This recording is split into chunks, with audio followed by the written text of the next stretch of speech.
بسم الله الرحمن الرحيم الحمد لله نحمده ونستعينه ونستغفره ونعوذ بالله من شرور أنفسنا ومن سيئات أعمالنا من يهده الله فلا مضل له ومن يضلل فلا هادي له وأشهد أن لا إله إلا الله وحده لا شريك له وأشهد أن محمدا عبده ورسوله أما بعد فإن أحسن الكلام كلام الله وخير الهدى هدى محمد صلى الله عليه وسلم وإن شر الأمور محدثاتها وكل محدثة بدعة وكل بدعة ضلالة وكل ضلالة في النار. So this is our fourth lesson on the story of Moosa and Firawn in the Quran, as compiled here by Ibn Kathir rahimahullah ta'ala.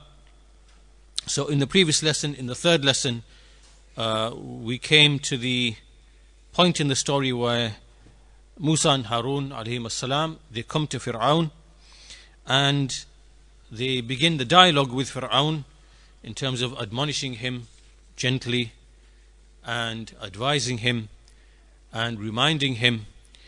And so in that lesson we looked at the dialogue as occurs in Surah Shu'ara, the 26th surah. And from that dialogue that we mentioned, basically we took a number of benefits, specifically regarding the method of argument and the counter response from Firawn. So we noted the following 5 points in the previous lesson. First of all, that Firawn initially tried to use two false arguments. The first one was that he tried to remind Moosa alayhi salam that I raised you in my home, I paid for you for your upbringing, for your food, for your clothing. And so this was like a favor he was trying to impress upon Moosa alayhi salam, as a kind of argument to say, how can you come and say anything to me when I have a favor over you?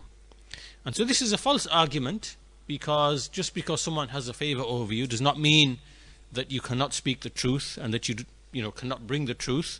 So this was the first method that Firawn used, trying to bring a favor.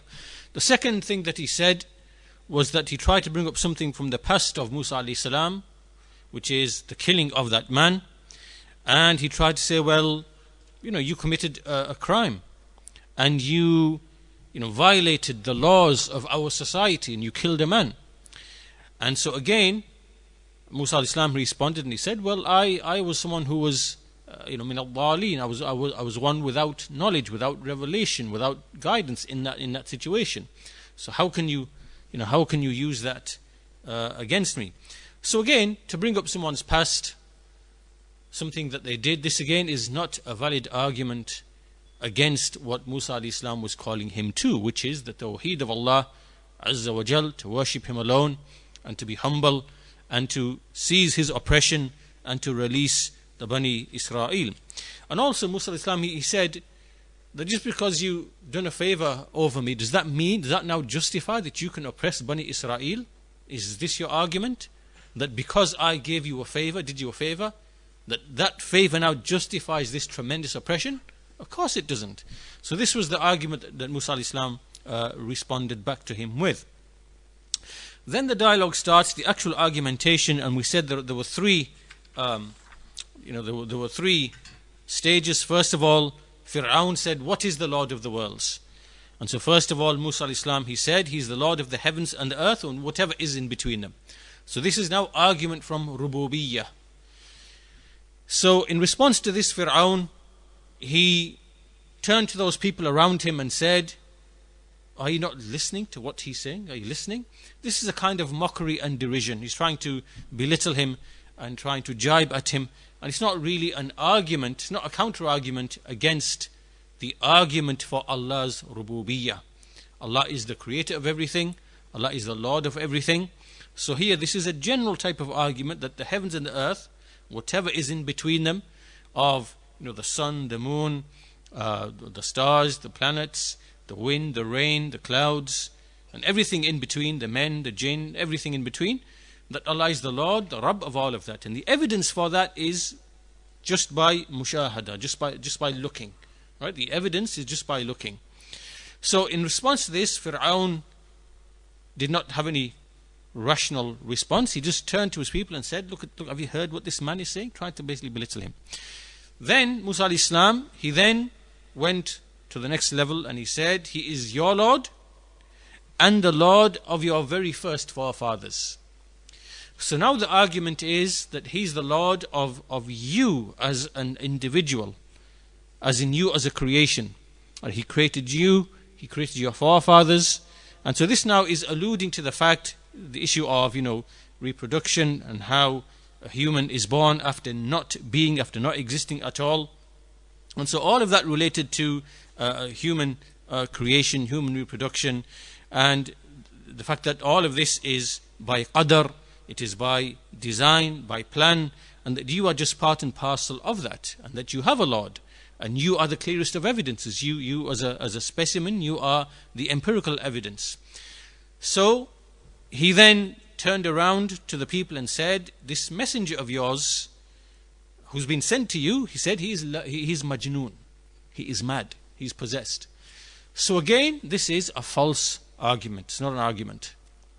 To say someone is mad, this is like you're just attacking that person. You're not addressing the actual argument. Then Moosa alayhi salam, he then used the third level, which is to say he is the Lord of the East and likewise of the West, and whatever is in between them. Whatever is in between them, if you truly understand. So here we alluded that this basically is a reference to the East and the West, and the motion of the sun and the moon and the stars, and all of that together is alluded to by this particular statement. So now the direction is pointed towards what we see of these phenomena of the alternation of the night and the day, and the rotation of the sun and the moon, and the stars and so on and so forth, that all of this is by precision. All of this has been subjugated for the benefit of mankind, and so behind it is a Lord. There is a Lord behind all of this. So then his response to that, unable to answer, he said that basically if you take a deity other than me, then I will put you among those who are imprisoned. I will make you amongst those who are imprisoned. Now basically it's a threat of imprisonment when he's unable to argue or counter all of these rational proofs.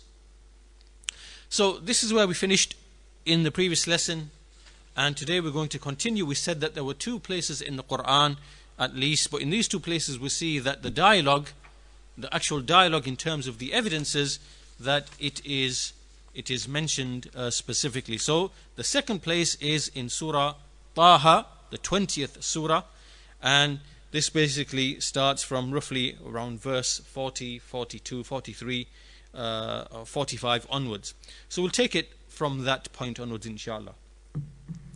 So Allah Azza wa Jal, He says, فَأْتِيَاهُ فَقُولَا إِنَّا رَسُولَ رَبِّكَ فَأَرْسِلْ مَعَنَا بَنِي إِسْرَائِيلَ وَلَا تُعَذِّبُهُمْ قَدْ جِئْنَاكَ بِآيَةٍ مِّن رَبِّكَ وَالسَّلَامُ عَلَى مَنِ اتَّبَعَ الْهُدَى.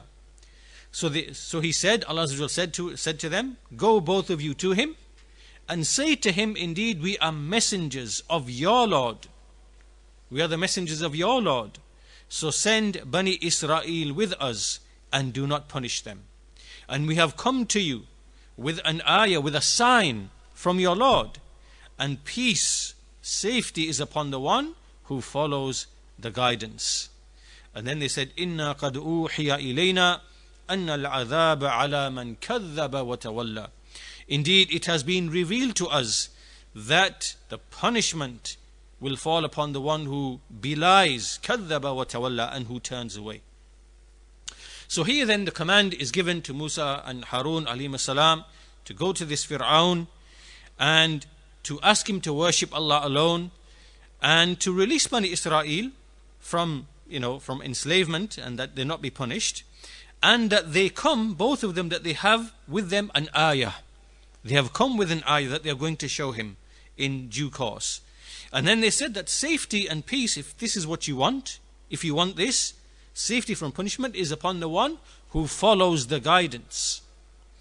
And so then they basically spoke to him and they also admonished him, because, as you know, first of all, you begin with a gentle, soft speech, then you bring arguments, and then you admonish. So there's an order. So they also admonished him, and they said to him that it has been revealed to us that punishment falls upon the one who belies, meaning who disbelieves, and who turns away, who turns his back, meaning he rejects the truth and he refuses to act upon it. Right? This is what this means. So, in this dialogue, Firawn, in this dialogue in Surah Taha, Firawn says, قَالَ فَمَا رَبُّكُمَا يَا Moosa. Firawn says, who is your Lord, O Moosa? Who is your Lord?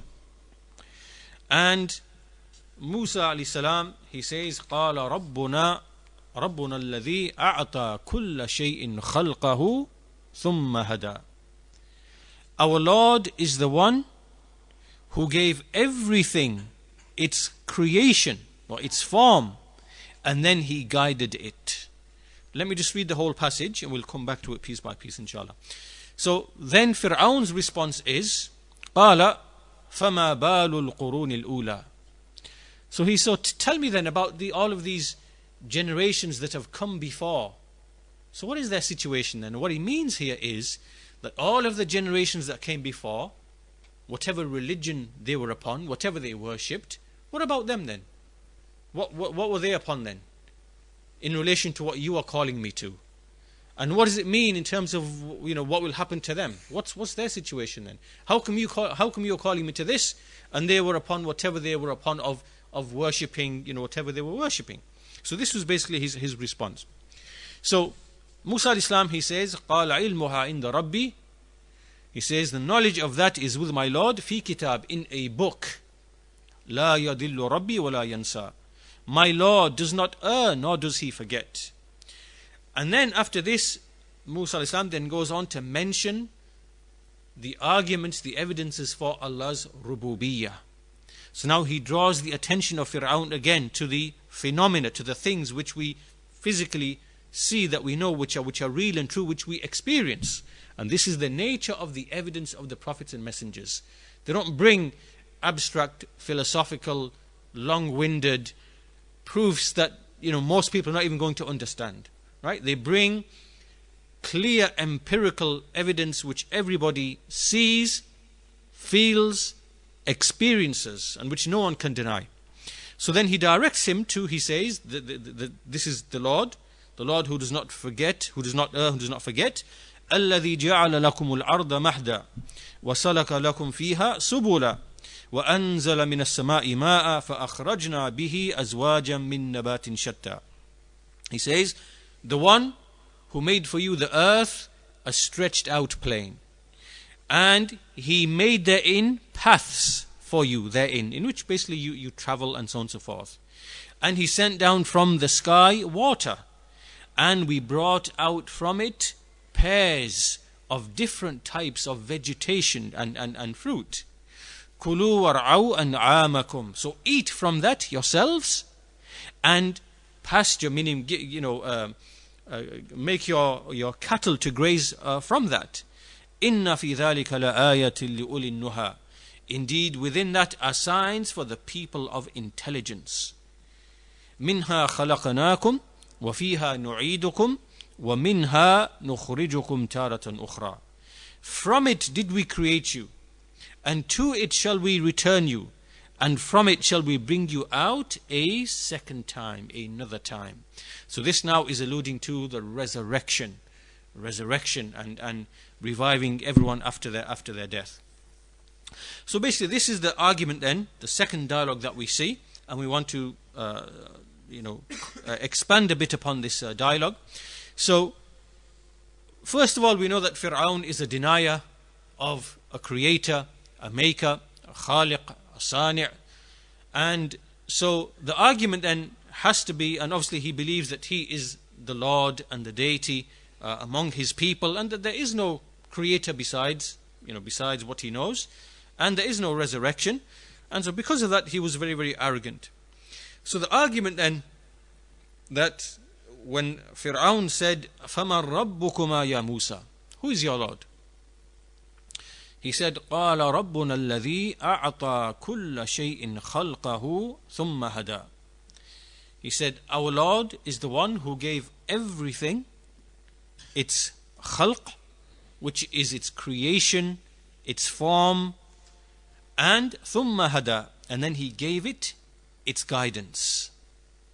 Now, when we return back to the Mufassirun, the commentary of the scholars, will come to Shaykh al-Sa'di as well in a short while, inshallah ta'ala.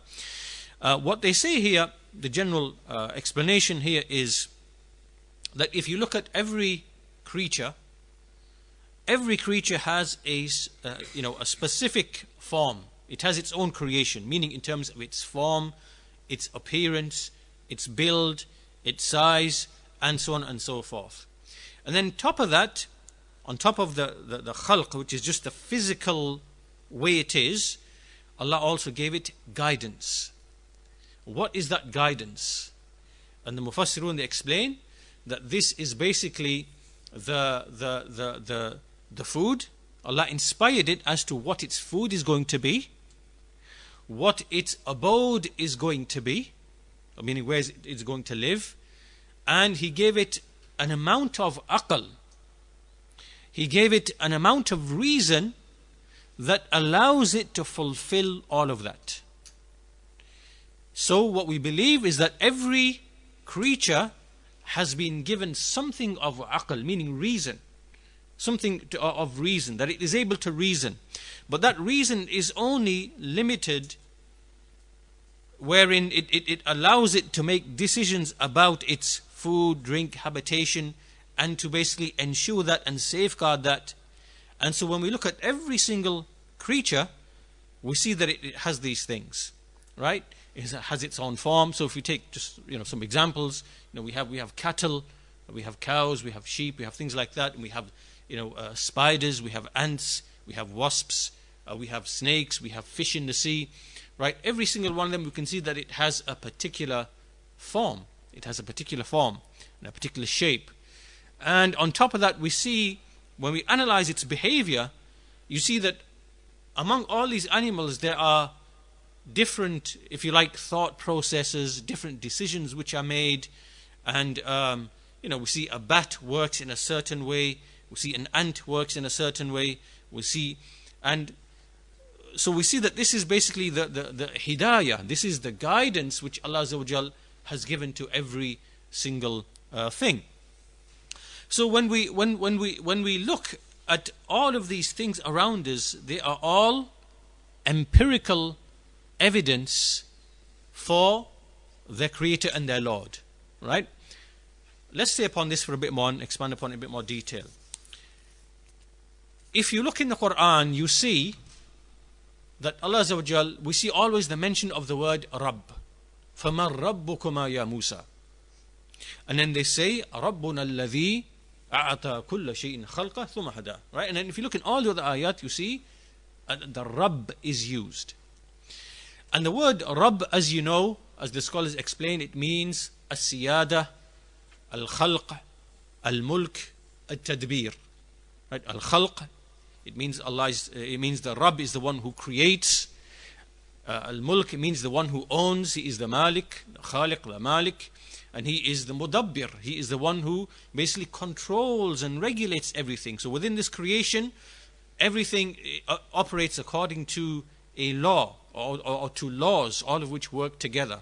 And that is Allah's Tadbir. Nothing can escape these laws. Right? So Allah is the Mudabbir. So all of this is what it means, is what is meant by Rabb. Rabb. So when we say about any specific thing, Rabbus Samawat, Allah is the Lord of the heavens, or Rabbul Mashriq, the Lord of the East, or so we see the word Rabb associated with anything and everything in Allah's creation. Then what is the connection between those two things? Well, first of all, just from the very meaning of the word Rabb, we know that thing is makhluk, it is created, and it is mamluk, meaning it is owned, and it undergoes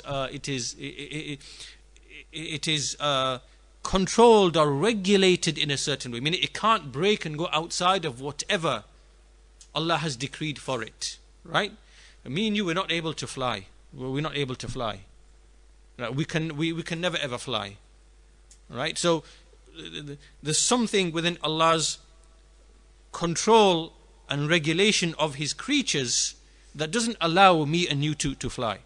Unlike, for example, the birds and whatever else, right? So Allah's tadbir of His creation, He regulates His creation, how it functions, right? So first of all, that's the relationship between the Rabb and the Marboob. And then also when we look at each individual thing, we take each thing, we can see that there are certain elements with respect to it. First of all, it's clearly, we can see that it's created, it's makhluk, because it came to be after not being. It came to be after not being, right? You were not present 400 years ago. You didn't exist, right? And today you exist, and 400 years from now you will not exist. You'll be perished and gone, right? This is a proof that you are created, right? Because you come to be and then you perish. You are created. And the same with everything else around us. What Ibn Taymiyyah says, that the evidence is that we see everything around us. We see the clouds appear then disappear. We see the rain comes and it goes. We see animals be born and die. We see the plants, they appear, they grow, the fruits come, and then they perish and they are gone, right? This continuous cycle of life and death, this is proof that everything around us is makhluk, it's created, right? So the first thing about anything is that it is makhluk. The second thing is that there is precision, there is itqan and ihkam in relation to everything. So whether you want to take the sun or the moon, whether you want to take a tree, whether you want to take whatever else it might be, right, you can see that there is precision in those things, right? There's precision in the motion of the sun and the moon to specific time scales, right? There's no fluctuation within a year. The fluctuation is about 3 or 4 seconds, 5 seconds on a year-to-year basis, the motion of the sun, right? It's that precise. So there is precision. Then there is also takhsis, or what we call everything has been given, made like a specific way. For example, so a daffodil is a certain way and a rose is a certain way, and we can see that there's clearly choice and things are specified in the way that they are, right? So in all of these things we see that in the Quran, Allah Azza wa Jal, He links His rububiyyah to the heavens and the earth as a whole and whatever is in between. This now is in a general sense. Or He will ascribe His rububiyyah to specific things, whether it be the sun or the moon or of people or whatever else it might be. So the argument here of Moosa alayhi salam is that all of these things are clear empirical evidence of His existence, right? They are clear empirical evidence of His existence. And to illustrate this a bit further for you, if you imagine to build upon the examples here, you see nowadays that they have technology by which they are able to build, for example, a drone that you are able to fly. And also they are able to build what mimics, if you like a bird that is able to fly. So they have, if you can find this online, you have companies that build, they build like a bird-like thing where they mimic a wing. So they manage to produce the wing, and it actually does manage to stay in the air. But then they also build a collection of them so that they operate together, right? So in other words, imagine you've got 3 birds, these mechanical birds. They'll look like the real thing, obviously not the real thing, but they've got wings that fly, and then they put them in a group of 6 and they all fly, so they're all flying together. And so what the controller does is he'll move one this way, and so the other birds are able to detect that motion, and then they'll move in the same way as well, just by controlling one of them, right? So as they move forward, the whole group will move forward, and then the whole group will move back and then move to the side, right? So now if you ask yourself the question, if we just ignore, if you just look at the physical makeup, khalq of that thing, what is it? It's just, what is it? Plastic, bit of metal framing, right? But what is it that's making it do all those things? What is it? Huh? But, well, yeah, there has to be a battery in there. Yes, that's true, because it has to get power. So that's true, right? There has to be a battery. There has to be power. There has to be power in there. Somehow, something has to power the wings, mechanical wings. But what else is there? How is it doing what it's doing? What's been put in there apart from the actual physical things that make up the structure? No, that's not the design. That is the design. That's the physical design. What is there? Programming, right? So that mechanical bird has been, there's something in there that's programming it to do whatever it's doing. That programming is ilm. It's knowledge, right? It's ilm. Someone's ilm, that knowledge existed with someone outside of that item, and that knowledge, or that combined knowledge, had to be put in as a program into that mechanical bird for it to work, for it to function the way that it functions. Do you understand? Right? So when these people are trying to mimic the creation of Allah Azza wa Jal, and they're building all of these things, now you can see that this is a complete science in itself. I've mentioned this many times before, and you can search for it. It's called biomimicry. Biomimicry. All that means is trying to mimic biology, right? And there are many companies who are basically taking this idea and developing things like, what we are speaking of. You can see now that they build these like these dogs that they use in combat. It's a mechanical dog. You've probably seen it. It's able to run, and it's able to jump over things, and if you try and push it, it'll keep its balance, right? So apart from just the physical things that make up this dog, what's making it do what it's doing? What is it? The sensor, like they have sensors, they have, all of those are not conscious. They don't have consciousness, do they? They're not able to think. So what's in there that's making it behave the way it is? Huh? It's programming, it's coding, it's knowledge.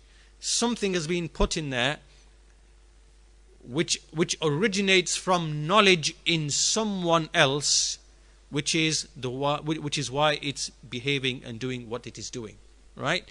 That's the argument here of Moosa alayhi salam against Firawn, when he says, Rabbuna, our Lord, is the one, الذي أعطى كل شيء خلقه ثم هدى.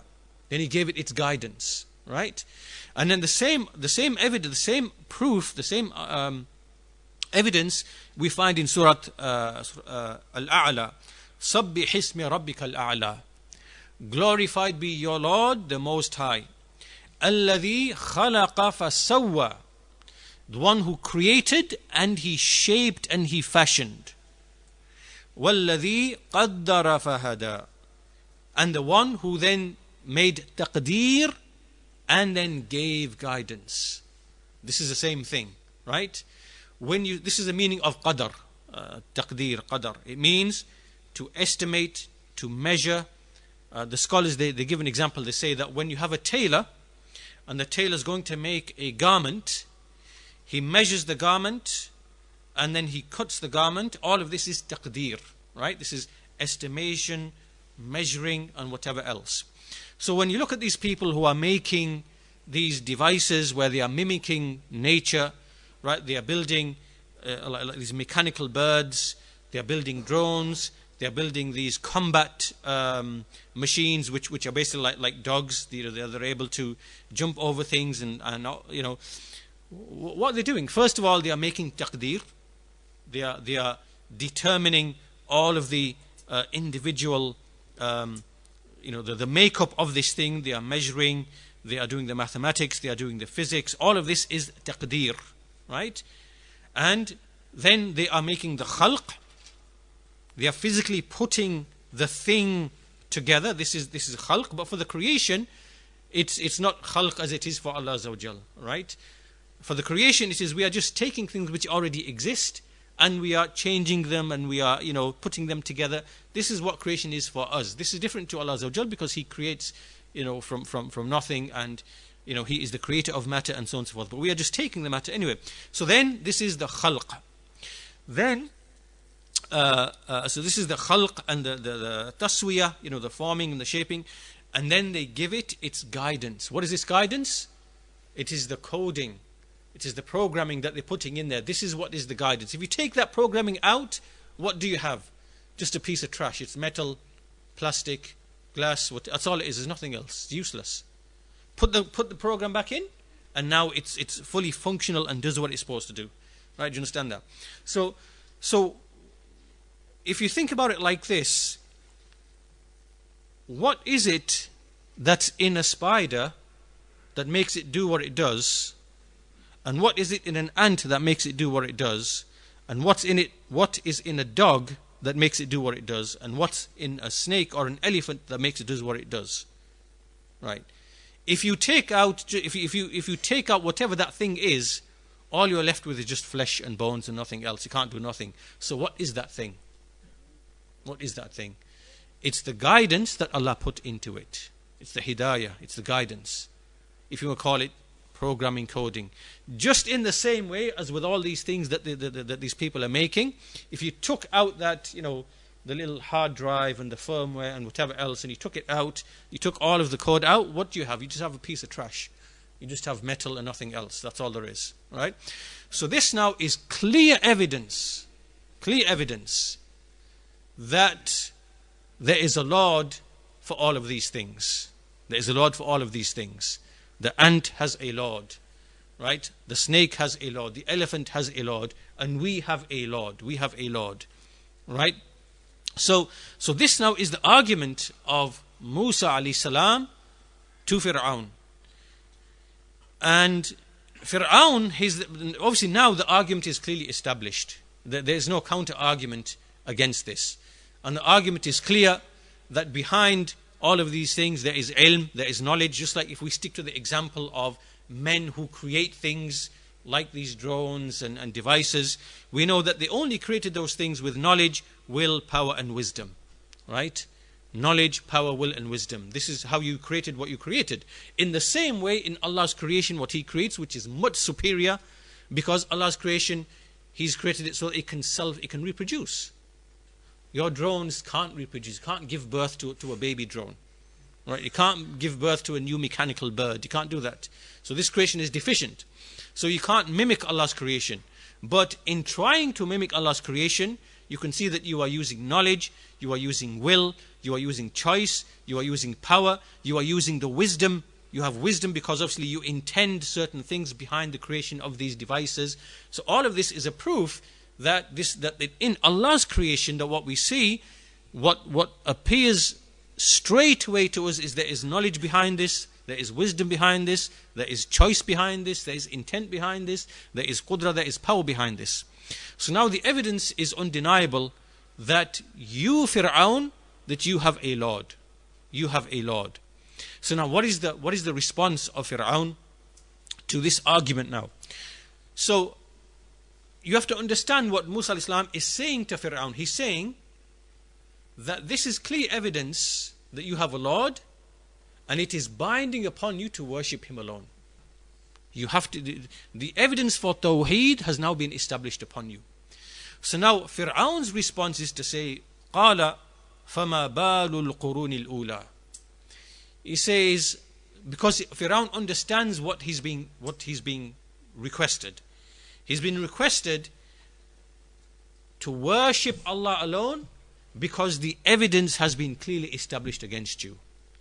So now his argument, he's saying basically, well, tell me, what about all of these nations and these people who've perished from before? Tell me then about them. What he means by that is that so all these people who came before then, they were worshipping the stars, they were worshipping the planets, they were worshipping the sun, they were worshipping, the animals, the cattle, whatever. So what about them then? What are you telling me they were wrong? Were they upon falsehood? How come they were worshipping what they were worshipping? If they knew what you knew, they would have worshipped your Lord, but they didn't. In other words, his argument is that whatever you've come with, they would have known it. They would have known about it. And they would have worshipped with your Lord, but they didn't. So some of them were worshipping cows, some of them were worshipping trees, some of them were worshipping stars, some of them worship, so on and so forth. So what about them then? How can they all be wrong? How come you've brought something and they never ever came to know of that thing? This tawheed that you are calling to. This is basically his argument now. All right. So again, you can see this is now a sixth false argument. Right. In this story, we mentioned 5 false arguments of Firawn. This now is a sixth false argument. What is the argument? Well, are you saying everybody else is wrong? Are you saying all those other religions are false? Are you saying everything what someone worshipped besides what you are calling me to worship, that's all wrong and false? Right? So this is now, today when you speak to an atheist, and they'll say, so which God are you worshipping then? How many gods? There's thousands of gods. Which God is the right one? This is a stupid argument. Right? This is not even an argument in itself. The fact that, someone's worshipping an elephant, someone's worshipping a monkey, someone's worshipping whatever, this is from their stupidity and foolishness. Right? This is how can you even bring this as an argument? But Firawn is basically, saying something along similar lines. He's saying, are all these religions wrong then? What about them then? So again, you can see that the argument that Moosa alayhi salam brought for him to worship Allah alone, that your Lord is the Lord who created all of these things, and so you worship only him, you abandon the worship of all of the things, right? He couldn't bring an argument against that, and so his argument was going to sidetrack and to basically speak about the people who came before. So what is Moosa alayhi salam's response to this non-argument? His response is to say, he said, قَالَ عِلْمُهَا عِنْدَ رَبِّي. He said this knowledge of all of those generations, that's with my Lord. My Lord knows. He knows about those nations, those people who went astray, and all of this is in a book. قَالَ عِلْمُهَا عِنْدَ رَبِّي فِي كِتَابٍ لَا يَضِلُّ رَبِّي وَلَا يَنْسَى. All of this is in a book with my Lord. My Lord, he does not err, nor does he forget. So the meaning here of what Moosa is saying is that my Lord, he will judge those people. Even if they worshipped other things, they worship what they worshipped upon falsehood, then this is not a proof for you. It's not a proof for you. Just like an atheist today, he says, but the Hindu worships this, and the Jew worships this, and the Christian worships this. Well, that's not an argument for you. How's that even an argument for you? This is not even an argument for you to say the people worship different things. Now, what I'm explaining to you is that there is one Lord, one Creator, and He's all the evidence for it, and you are obliged to worship Him and be grateful for the favors that you enjoy on a daily basis. How is what someone else worships? How is that even an argument for you? It's not an argument. It's not an argument. So Moosa alayhi salam is saying that all of this is in a book with my Lord, and those people, even if they worship what they worshipped, that in itself is not a refutation of what I am calling you to. It doesn't refute what I'm calling you to. And because those people, just like you, were ignoramuses, and everything they did, it's written, recorded, and it will be brought out from the book, the book in which everything is written, and then they will be judged on that basis. So likewise, Shaykh As-Sa'di rahimahullah will just comment on his speech here. So again, Firawn says, فَمَنْ رَبُّكُمَا يَا Moosa? Who is your Lord, O Moosa? This is out of rejection. Who is your Lord then? And so Moosa alayhi salam, he gave him the answer. Our Lord is the one who gave everything its form, meaning its creation, its form and shape. Then he guided it. So the Shaykh says that Allah Azza wa Jal created every creation with like the best form, whether it is a large body or a small body, and He gave it all of its attributes. Whatever attributes it has, Allah gave it that. Then He gave it its guidance, which means that this is the hidayah al-kamila al-mushahida, the guidance that we see in every creation, you see that every individual creation, what does it do? It goes and it seeks whatever benefits it needs for its subsistence, for it to live. And likewise, it does everything to keep away harms from itself. It is programmed, as we said, with all of these things. So every creature behaves in a different way. You can observe ants, you see they behave in a certain way. You observe spiders, they behave in a certain way. You observe elephants, they behave in a certain way. Every creature has a certain hidayah, has a certain way of behaving. And he says, حَتَّى إِنَّ اللَّهَ أَعْطَى الْحَيَوَانِ الْبَهِيمِ مِنَ الْعَقَلِ مَا يَتَمَكَّنْ بِهِ مِنْ ذَلِكَ. Until Allah has even given every like creature aql, reason, as we said before, by which it is able to do all of that. Right? This is the same as what we said, that when these people are creating these drones and these devices, within them there is intelligence. There's intelligence. In a drone, there is programmed intelligence that allows it to respond to instructions, right? So in a similar manner, all of these creations of Allah Azza wa Jal, they have hidayah, they have a certain amount of aql that is programmed into them, that allows them to behave in the way that they behave. So to reject this, to deny this fact, أشهد أن لا إله إلا الله أشهد أن محمدا رسول الله أشهد أن محمدا رسول الله حي على الصلاة حي على الصلاة حي على الفلاح حي على الفلاح الله أكبر الله أكبر لا إله إلا الله.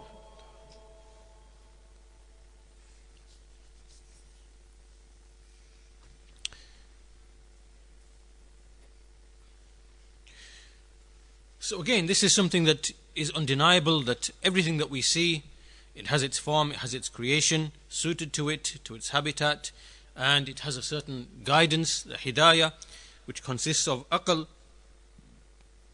and that basically all of this indicates the Lord of the worlds, and this is a definitive proof that cannot be argued against. Right? So, as we said before, that just by observation it is undeniable that in the creation that we see there is knowledge, wisdom, will, power, choice. These are attributes that which are clearly evident from the creation without even thinking. I mean, this is not like a rational argument. This is just mushahada. This is just by actual observation, right? These attributes are very clear, right? That there's knowledge behind this thing. There's wisdom and purpose behind this thing, right? So from that, we have to now decide, where are we going to put these attributes? Where do we put these attributes? Because they are clearly there. You can't deny them. It is mukabara.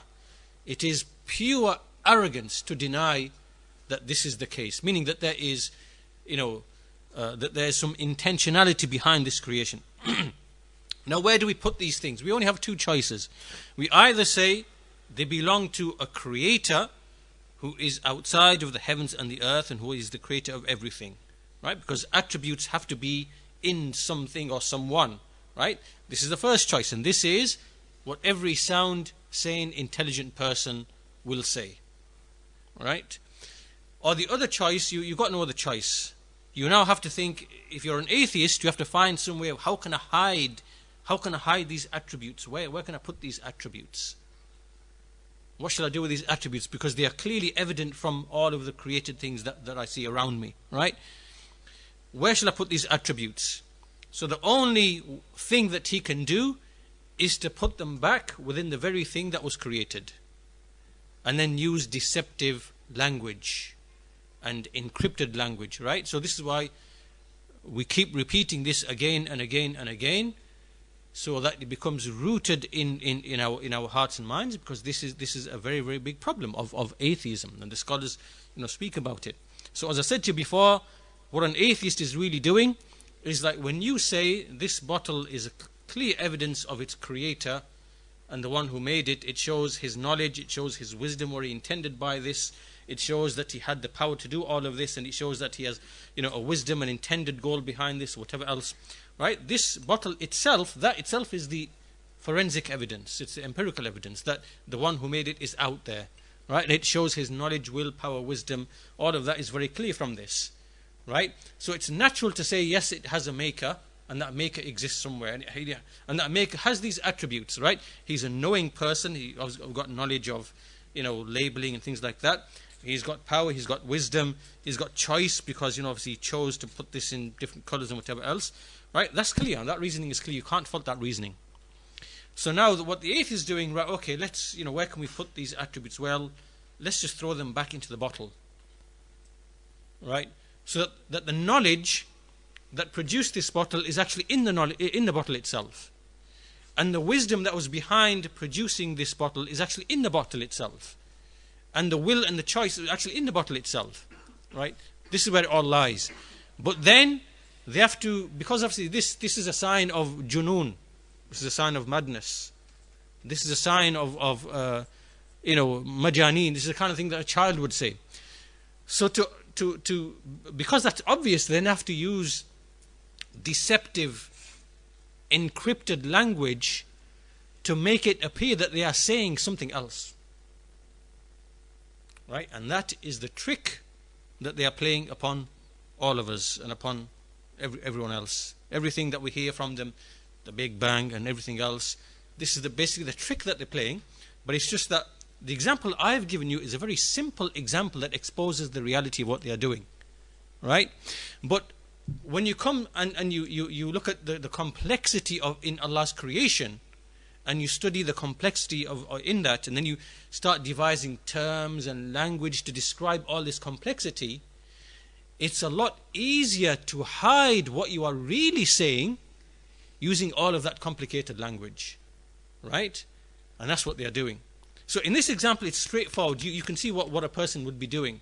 Just taking the attributes, throwing it back into the bottle, and then claiming he's saying something else, right? Which is stupidity.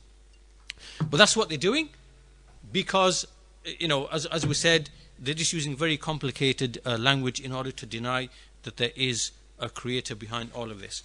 So Imam Sa'di rahimahullah basically he expounds upon the same thing. And as for the knowledge of the people of the past in a book, then that means that Allah has recorded everything about them, and that they will be resurrected, and that they will be held to account.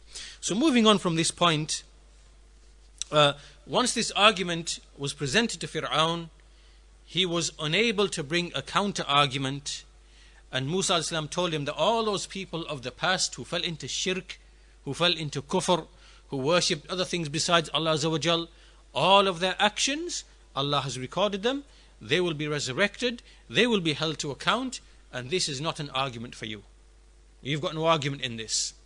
And then Moosa al-Salam, he then goes on to mention more evidences for Allah's rububiyyah. So he says, and we'll finish with this inshallah ta'ala. So then he moves on to mention some of the obvious things that we can see. He says, الَّذِي جَعَلَ لَكُمُ الْأَرْضَ مَحْدًا, the one who made the earth for you to be opened and stretched out. وَسَلَكَ لَكُمْ فِيهَا سُبُلًا, and on this earth he made for you pathways through which you can travel, like in the mountain passes, and he made it something that you're able to traverse upon it. وَأَنزَلَ مِنَ السَّمَاءِ مَاءً فَأَخْرَجْنَا بِهِ أَزْوَاجًا مِّن نَبَاتٍ شَتَّى, and likewise he sent rain from the sky, and he brought out from it pairs of different types of fruit. This is another evidence now as well. If you look at different seeds, you see the same water nourishes the same seed, but all these different seeds are producing different plants with different appearances, with different fruits, with different tastes. Yet it's all coming from a seed. You pick up the seed and you look at each seed, all of them are going to produce something different. This again, this is programming. There's information in these things that are directing them to become what they are going to become. Right? There has to be. There's no other way about it. Right? There's something within there that have been programmed and coded to what they do. So, from out of these things, Allah Azza wa Jal, He creates pairs of different types of fruits. And what we mean by pairs, we mean some are, for example, sweet, some are bitter. This is a pear now, sweet and bitter. Some are green, some are red. This now is a pear.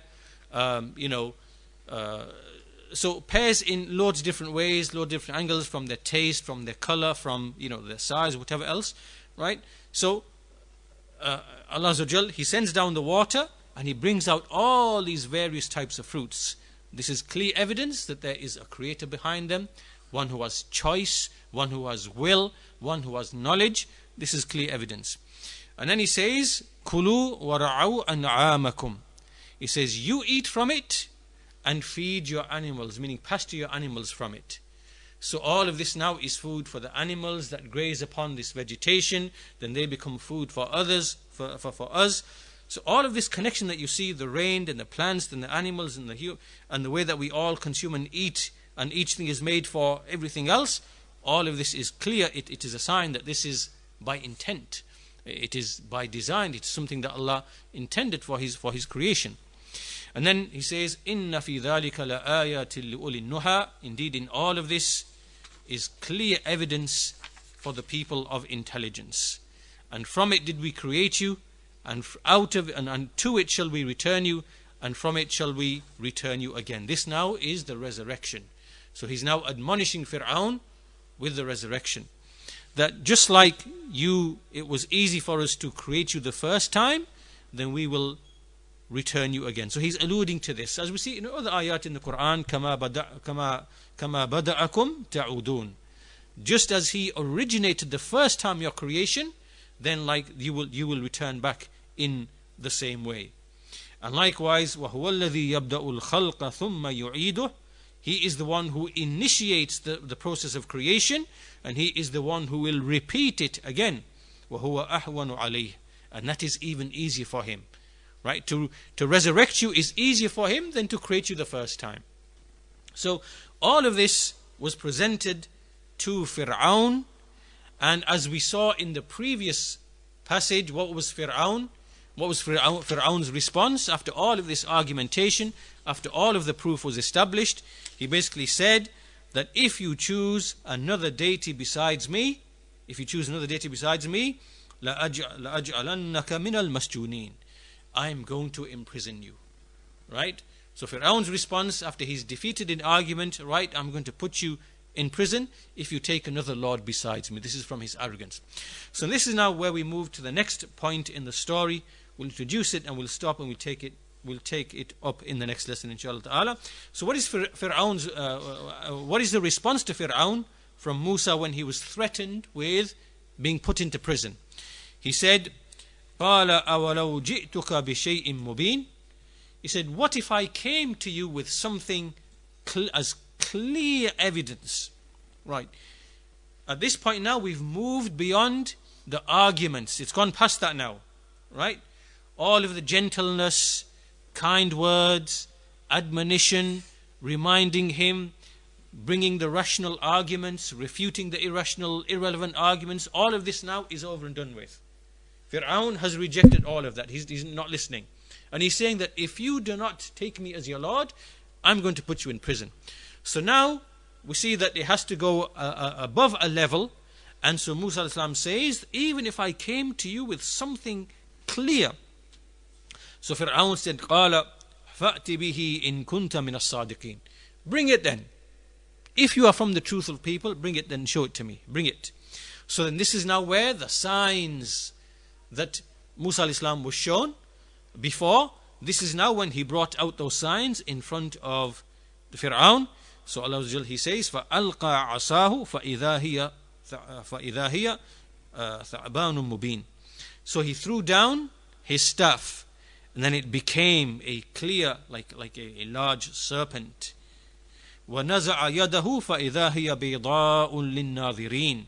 And then he put his hand into his garment, and he took it out, and it became illuminated and bright, in front of all of the people. So here now we've reached the point where basically it is now we bring the miracle, the ayah, the burhan, which Allah Azza wa Jal gave to him, because nothing else has convinced him. And so we'll stop at this point, inshallah ta'ala, and we're going to take this story up, inshallah, in the next lesson, where now we come to the level of where magic and sihr, Firawn is going to try and counter this with magic and sihr and trickery and deception, and how he tried to combat the truth.